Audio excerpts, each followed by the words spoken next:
saudari-saudara para meditator, Romo, Suster, Bude, Ibu, Bapak, saudari-saudara semua. Marilah sekarang kita melihat lebih lanjut pemikiran-pemikiran yang akan mendukung doa keheningan kita. Karena kita disarankan juga tiap hari usaha pribadi atau bersama, yaitu untuk bermeditasi. Kira-kira ya sedapat mungkin antara 20 sampai 30 menit. Biarlah masing-masing mengusahakannya. Dengan demikian irama kita untuk dengan hening dekat pada Tuhan itu juga makin terpupuk, makin terbangun, dan kita makin akrab dengan Tuhan sendiri.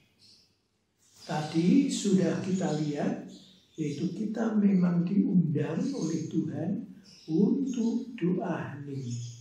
Maka beliau menyampaikan pesan-pesan yang tadi dikutip dari Injil Santo Matius, juga dari Surat Santo Paulus, yaitu supaya kita hening, tenang, fokus pada Tuhan sendiri.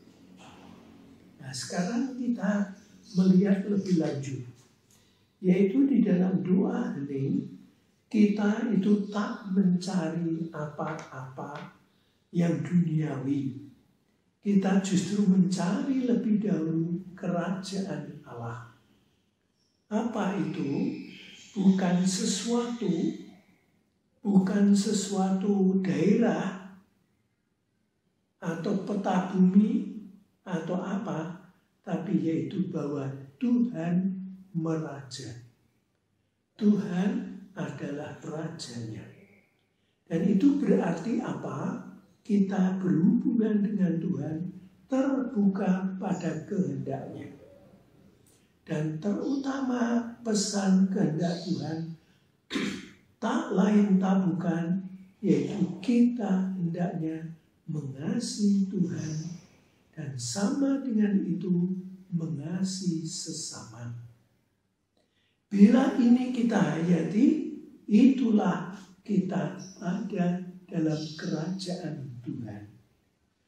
Nanti tidak berarti lalu kita tidak boleh kerja, tidak boleh aktif, tidak bertanggung jawab lagi pada sesama. Tidak. Justru cinta pada Tuhan kita ungkap dengan mengasihi sesama. Oleh karena itu, apapun kita buat, itulah ungkapan kita setia pada Dia. Dan sama dengan itu, kita mengasihi sesama.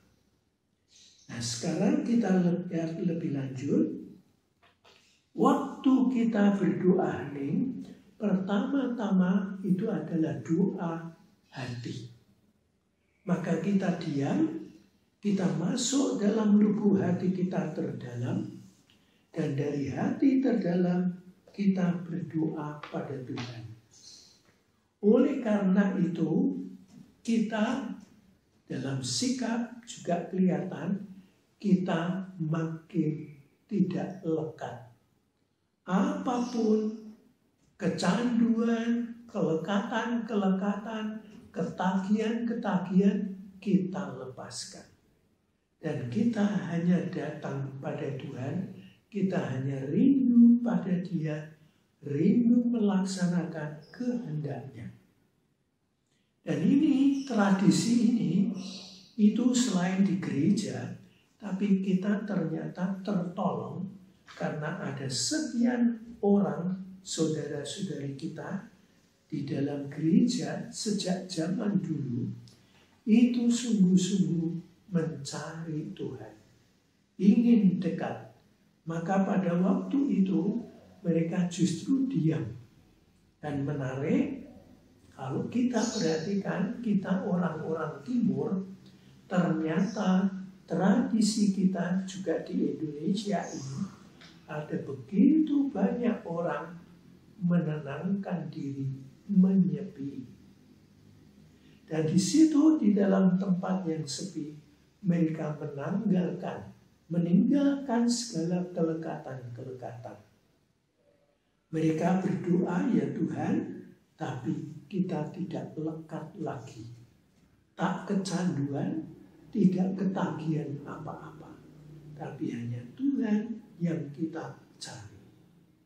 Oleh karena itu, teman-teman pendahulu-pendahulu kita dalam iman, itu pada masa gereja perdana, itu banyak dari mereka menyepi ke padang gurun.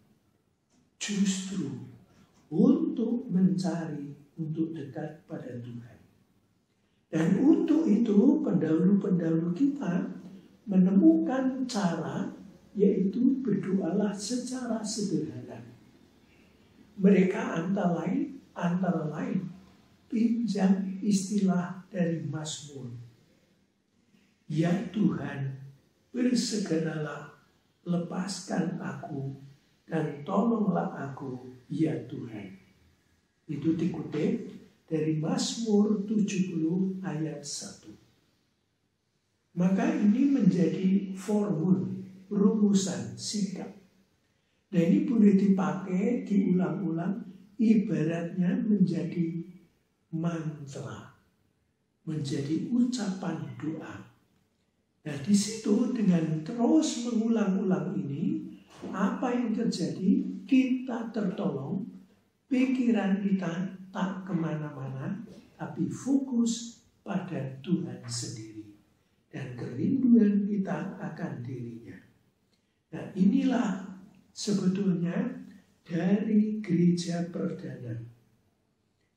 Berikutnya, formul-formul ini kita kemudian mengenal, yaitu pada waktu kita betul-betul terpusat pada Dia, apa yang terjadi, kesadaran kita makin kosong.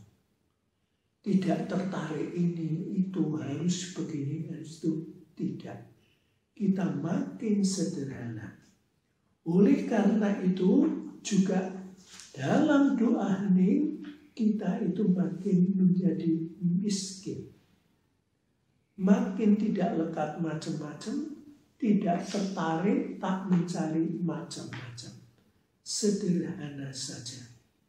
Dan demikian ternyata itu ada banyak saudara kita dalam sejarah gereja berabad-abad berjalan, ada tokoh-tokoh lagi yang setiap kali muncul.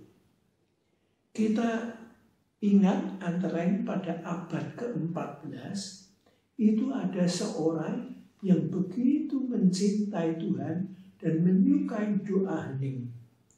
Dia sendiri menulis pengalamannya, keterangannya, yaitu di dalam kitab Awan yang tak dimengerti, Cloud of Unknowing. Dan di situ kelihatan dia itu sungguh seorang spiritual.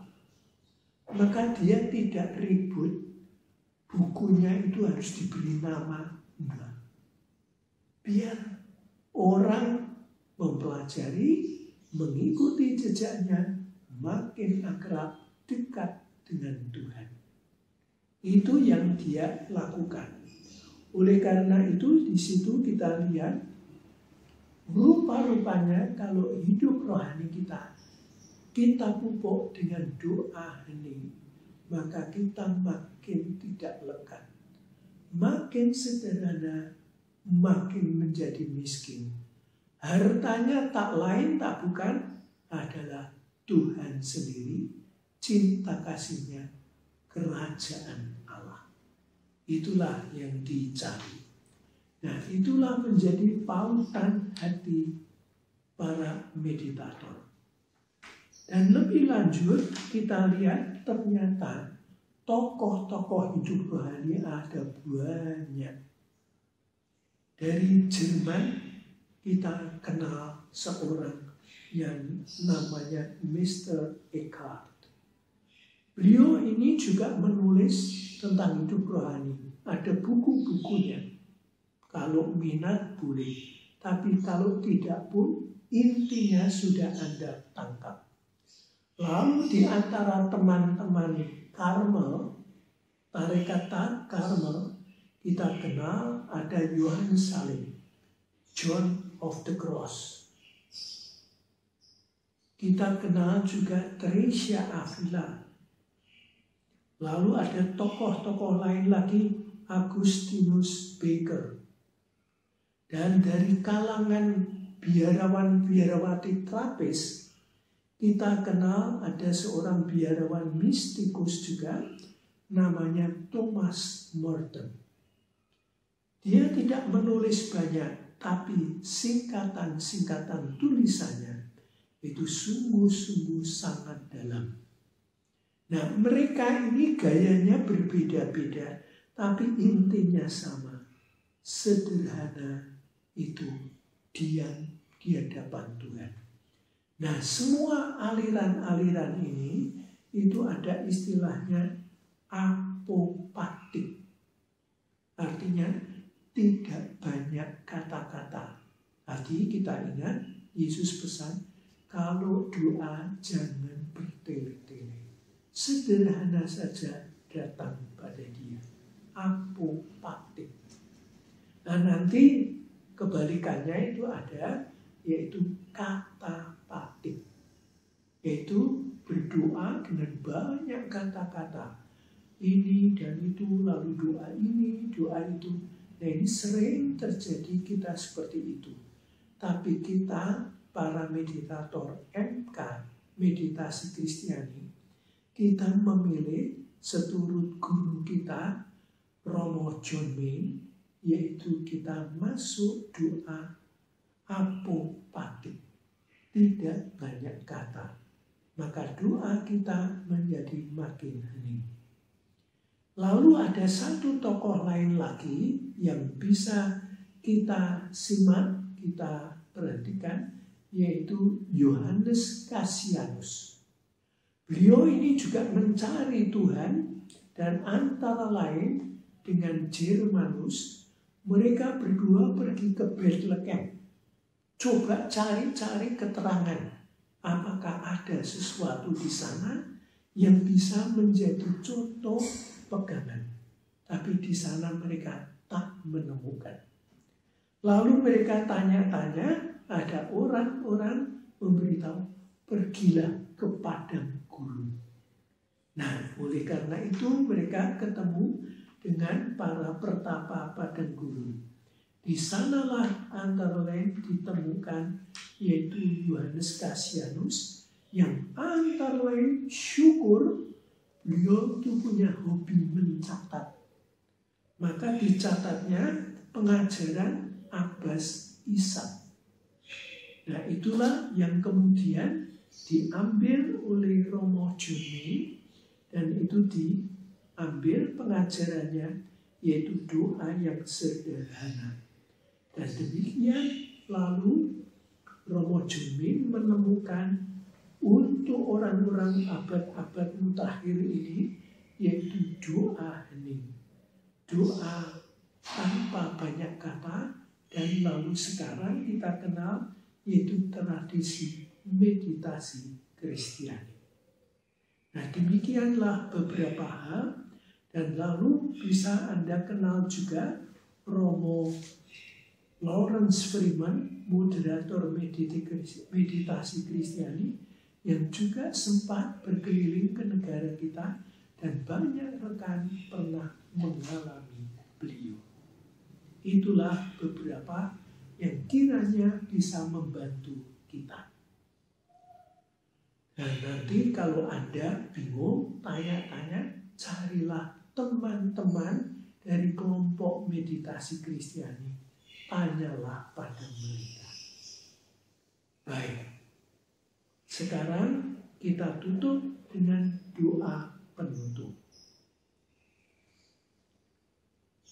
Tuhan Bapa yang Maha Baik, kami bersama para anggota meditasi Kristiani dan teman-teman yang berminat juga untuk belajar ke arah doa hening, Kau dampingi dalam saat meditasi ini.